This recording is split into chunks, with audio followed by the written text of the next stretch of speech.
ಸಾಗರದಲ್ಲಿ ಪ್ರಪ್ರಥಮ ಬಾರಿಗೆ ಪರಿಶ್ರಮ ದಿವ್ಯಾಂಗ್ ಸ್ಪೋರ್ಟ್ಸ್ ಅಕಾಡೆಮಿ ಇವರ ಸಹಕಾರದೊಂದಿಗೆ ಪ್ರಪ್ರಥಮ ಬಾರಿಗೆ ಶಿವಮೊಗ್ಗ ಜಿಲ್ಲೆಯ ಸಾಗರದಲ್ಲಿ ರಾಜ್ಯ ಮಟ್ಟದ ವೀಲ್ ಚೇರ್ ಕ್ರಿಕೆಟ್ ಟೂರ್ನಿಮೆಂಟನ್ನು ಅಂದರೆ ಸಿಗಂದೂರೇಶ್ವರಿ ಕಪ್ ಎನ್ನುವ ಹೆಸರಿನಲ್ಲಿ ನವೆಂಬರ್ 8 ಮತ್ತು 9 ಸಾಗರದ ನೆಹರು ಮೈದಾನದಲ್ಲಿ ಹಮ್ಮಿಕೊಂಡಿದ್ದಾರೆ. ಪ್ರಥಮ ಬಹುಮಾನ 25,000 ಮತ್ತು ದ್ವಿತೀಯ ಬಹುಮಾನ 15,000ವನ್ನು ಘೋಷಣೆ ಮಾಡಿದ್ದಾರೆ. ಈಗಾಗಲೇ ಸಾಗರದ ನೆಹರು ಮೈದಾನದಲ್ಲಿ ಈಗಾಗಲೇ ತಂಡಗಳು ಬಂದು ಇಲ್ಲಿ ಇರೋದನ್ನು ನೀವು ನೋಡ್ಬೋದು. ಈಗಾಗಲೇ ಬೆಳಗಾವಿ ಮತ್ತು ಬೆಂಗಳೂರು ನಡುವಿನ ಪಂದ್ಯ ಒಂದು ಸೈಡು ಆರಂಭ ಆಗಿದೆ. ಈಗ ನಂತರ ಬ್ಯಾಟಿಂಗ್ ಮಾಡುವವರು ಅಂಕಣಕ್ಕೆ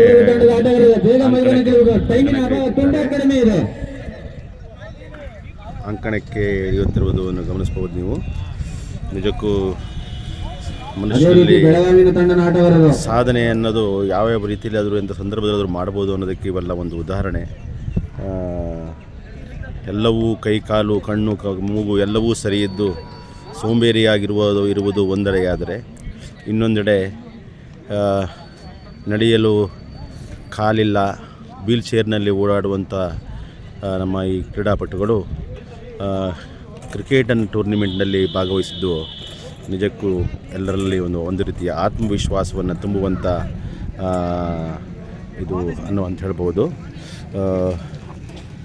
ಇಲ್ಲಿ ನೋಡಿ, ನೀವು ಗಮನಿಸ್ತಾ ಇದ್ದೀರಾ, ಎಲ್ಲ ಆಟಗಾರರು ಬಂದು ಇಲ್ಲಿ ಪೆವಿಲಿಯನಲ್ಲಿ ಇದ್ದಾರೆ. ಇಲ್ಲಿ ಇನ್ನಿಷ್ಟು ಜನ ಈಗ ಅಂಕಣಕ್ಕೆ ತೆರಳಿದ್ದಾರೆ.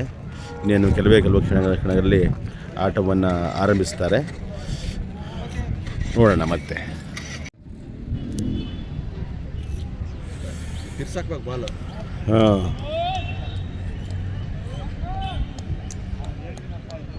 ಸಾಗರ ಓಪನಿಂಗ್ ದಾಂಡಿಗರಾಗಿ ನಟೇಶ ಮತ್ತೆ ಶಂಕರ್ ಗುಬ್ಬಚ್ಚಾದೆ ಸಿದ್ಧರಾಜ್ ಟಿಪ್ಸ್ ಭಾರತ ತಂಡದ ಉತ್ತಮ ಬೌಲರ್ ಹಾಗೂ ಬ್ಯಾಟ್ಮನ್ ಟಿಪ್ಸ್ ಬಾರಿ ಉತ್ತಮವಾದ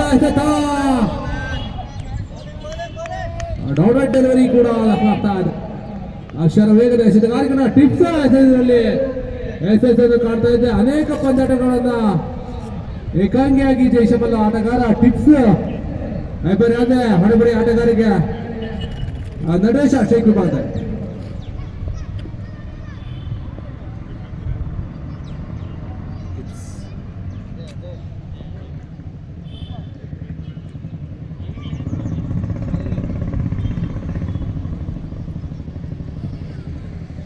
ಉತ್ತಮವಾದ ಓಟ ಕೂಡ ಸೇರ್ಪಡೆ ಆಗ್ತಾ ಇದೆ. ನಗುವ ಸಾಧ್ಯತೆ ಕೂಡ ಇಲ್ಲ. ಉತ್ತಮವಾದ ಕ್ಷೇತ್ರ ರಕ್ಷಕರನ್ನ ಮುಜುಗು ತೋರ್ಪಡ್ತಾ ಇದೆ. ಆಂಟಿ ಆಟದ ಪೂರೈಕೆ ಆಗ್ತಾ ಇದೆ.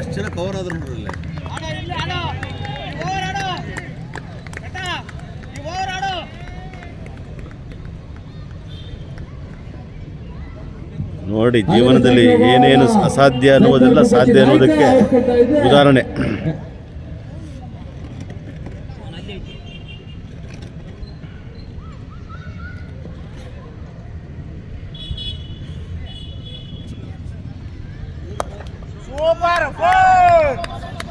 ಉತ್ತಮವಾಗಿ ಬೀಸಿದ್ದು ಇದು ಕೂಡ